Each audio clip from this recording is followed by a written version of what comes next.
وہ بھی تاریک راستے کا مسافر بن گیا، حالانکہ وہ اس راستے پر نہیں چلنا چاہتا تھا۔ اسے یہ راستہ سخت ناپسند تھا۔ وہ اس وقت ایک شادی کی تقریب میں شریک تھا جہاں اس کے بچپن کے دوست کے بھائی کے سہرے کے گیت گائے جا رہے تھے، اور اسی جگہ کو اس کا مقتل بنا دیا گیا۔ قاتل نے ساتھ ہی مل کر کھانا کھایا۔ اس کی جیب میں سلامی کے چند روپے بھی تھے جو وہ دلہا کو پیش کرنے کے لیے لایا تھا، لیکن ساتھ ہی وہ ایک گن بھی لایا تھا۔ اسے اس نوجوان کا خاتمہ کرنا تھا اور اسے اسی راستے پر بھیجنا تھا جہاں اس کی کئی نسلیں چلتی چلی آ رہی تھیں، حالانکہ اس بیچارے کو یہ راستہ پسند نہیں تھا، اور اس سلسلے میں اس نے اپنی زندگی میں ان 3 خاندانوں کے ساتھ مل کر صلح کی پوری کوشش ہوئی۔ صلح ہوئی بھی، کیونکہ یہ جو 3 خاندان تھے، 3 مضبوط خاندان، 3 دولت مند خاندان، 3 سیاسی خاندان، ایک کا تعلق مسلم لیگ نون سے، ایک کا تحریک انصاف سے، اور ایک کا پاکستان پیپلز پارٹی سے رہا ہے۔ دولت، جائیداد، عزت، نام، سب کی ریل پیل، گوال منڈی سے تعلق، اور یہ جو نوجوان جس کا یہاں تذکرہ ہے، اس کے والد کو بھی ایئرپورٹ پر اس وقت قتل کر دیا گیا تھا جب وہ انہی بچوں سے مل کر دبئی سے واپس آ رہے تھے۔ ٹیپو ٹرکاں والا، جن کا ٹرک کا کاروبار رہا ہے، یہ نوجوان امیر بالاج ٹیپو، جس کے 2 چھوٹے بھائی اور 2 چھوٹے بیٹے ہیں۔ اعلیٰ تعلیم یافتہ یہ نوجوان جس کا بچپن دبئی میں گزرا، اس کے والد نے پرانی دشمنی کی وجہ سے اس کی پرورش اور اس کی تعلیم و تربیت کا انتظام دبئی میں کیا تھا، لیکن جب والد کو اسی دشمنی کے حوالے سے موت کے گھاٹ اتارا گیا تو پھر یہ واپس آیا، اور اس نے پھر اسی کاروبار کو سنبھالا جو کہ اس کے والد کا تھا۔ گو کہ اس نے کوشش کی کہ وہ دنیا میں کہیں اور جا کے شان و شوکت کے ساتھ زندگی گزارے، لیکن معاملات اتنے پھیلے ہوئے تھے، کاروبار سے لے کر خاندانی معاملات تک، کہ اس کا یہاں سے پاکستان سے باہر شفٹ ہونا بہت مشکل تھا، اور اس نے پھر زندگی یہیں بسر کرنے کا پلان بنا لیا۔ بلکہ اس کا کہنا تھا کہ پلان نہیں بنایا، مجبوراً مجھے یہاں رہنا پڑا، اور پھر رہا تو وہ یہاں، اور کاروبار بھی باپ کا دیکھا اس نے، لیکن ساتھ ہی اس نے دشمنی کے معاملات کو بھی ناپسندیدگی کے نظر سے دیکھا جو نسل در نسل چلی آ رہی تھی۔ اور اب بالاج کی نسل نے یہ بات کی تھی کہ ہمیں بہت دکھ ہوتا ہے کہ ہم آپس میں مل کر نہیں رہ سکتے، ہم جس طرح عام لوگ زندگی گزارتے ہیں اس طرح نہیں رہ سکتے، ہمارے ساتھ سیکورٹی کا ایک پورا نظام چلتا ہے، ہر وقت جان کا خطرہ لگا رہتا ہے۔ حالانکہ بڑی خواہش تھی کہ سب مل بیٹھ کے اور اچھی طرح اسی طرح زندگی گزاریں جس طرح عام لوگ گزارتے ہیں۔ دولت کی ریل پیل ہونے کے باوجود ہر وقت کوئی نہ کوئی خطرہ سر پہ منڈلاتا رہتا تھا، اور بالاج کا کہنا تھا کہ یہ اس کی مجبوری تھی کہ وہ ایک سیکورٹی کی فوج لے کر ساتھ چلتا ہے۔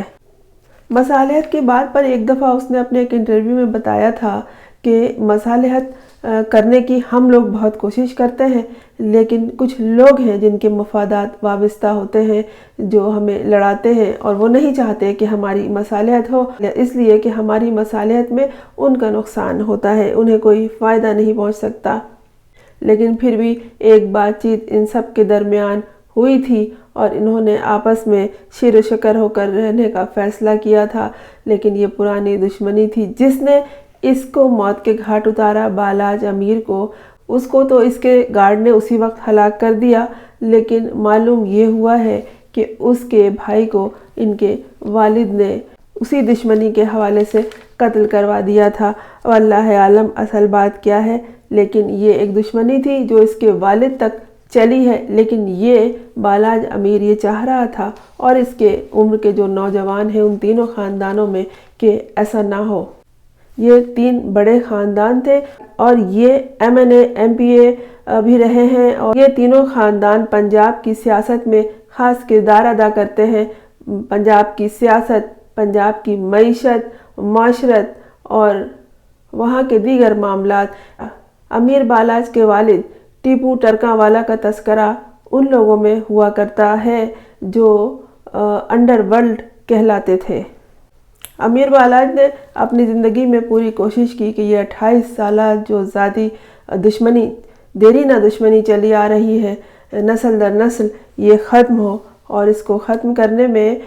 کچھ لوگوں نے کردار ادا کیا ہے اور کچھ لوگوں نے ان معاملات کو خراب بھی کیا ہے۔ یہ اس کا اظہار اپنی زندگی میں امیر بالاج کر چکے تھے۔ یہ اعلیٰ تعلیم یافتہ نوجوان تھے اور یہ چاہتے تھے کہ یہ جس طرح اپنی زندگی کو محفوظ بنائے پھرتے ہیں، ہر وقت جان ہتھیلی پہ لیے پھرتے ہیں، تو یہ کیوں نہ پاکستان کی سیاست میں بھی اپنا کردار ادا کرے۔ یہ پہلے پاکستان تحریک انصاف میں تھے، لیکن وہی ان کے ساتھ بھی کیا گیا جو کہ دوسرے لوگوں کے ساتھ کیا گیا کہ ان کو پارٹی تبدیل کروائی گئی اور انہیں مسلم لیگ نون میں لے جایا گیا۔ جب ان کی ڈیڈ باڈی ہسپتال میں گئی تو وہاں عطا تاڑ بھاگے بھاگے پہنچے تھے۔ اس کے علاوہ یہ کہ جب یہ بیرون ملک سے پاکستان آئے تھے والد کے فوری قتل کے بعد، تو انہوں نے یہاں پہ آ کے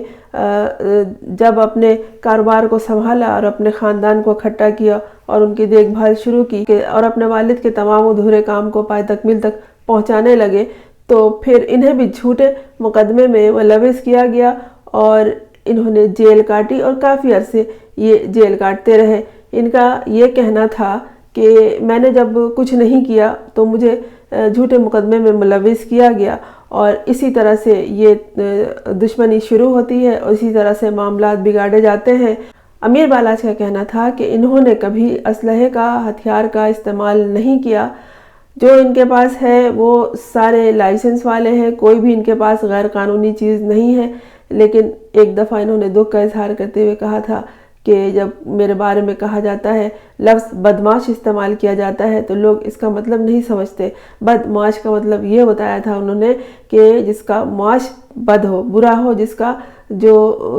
کا روزگار برا ہو۔ تو اس نے کہا تھا، نہ میں کسی مافیا میں شامل ہوں، نہ میں زمین کے قبضوں میں شامل ہوں، نہ ہی میں کوئی ڈرگز کا کاروبار کرتا ہوں۔ پھر یہ لوگ بدمعاش کا لفظ کیوں استعمال کرتے ہیں کہ میرا اس طرح کا کوئی کام نہیں ہے، میرا سب کچھ صحیح ہے، میں بالکل سیدھے اور صحیح طریقے سے چلتا ہوں، اور میری آرزو یہ ہے کہ آئندہ جو ہے زندگی گزرے وہ اس طرح کے تمام خرافات سے بالکل الگ ہو کر عام لوگوں کی طرح گزرے۔ لیکن میں مجبور ہوں کہ میں اپنے ساتھ محافظوں کا ایک دستہ رکھتا ہوں اور یہ میری جان کی حفاظت کے لیے ضروری ہے۔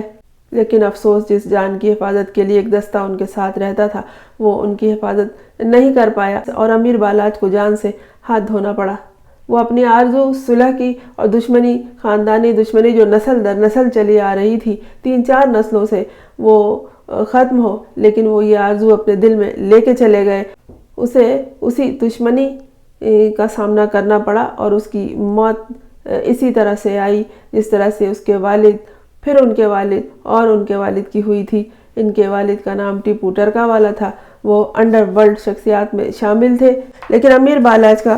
کہنا تھا کہ وہ اس طرح کے کسی معاملات میں نہیں ہیں۔ انہوں نے دنیا دیکھی ہے، وہ اعلیٰ تعلیم یافتہ ہے اور وہ نہیں چاہتے کہ جو ان کی پچھلی نسلوں نے جو زندگی گزاری ہے ان کی بھی زندگی اسی طرح سے گزرے۔ انہوں نے ایک دفعہ اپنی ایک گفتگو میں نہایت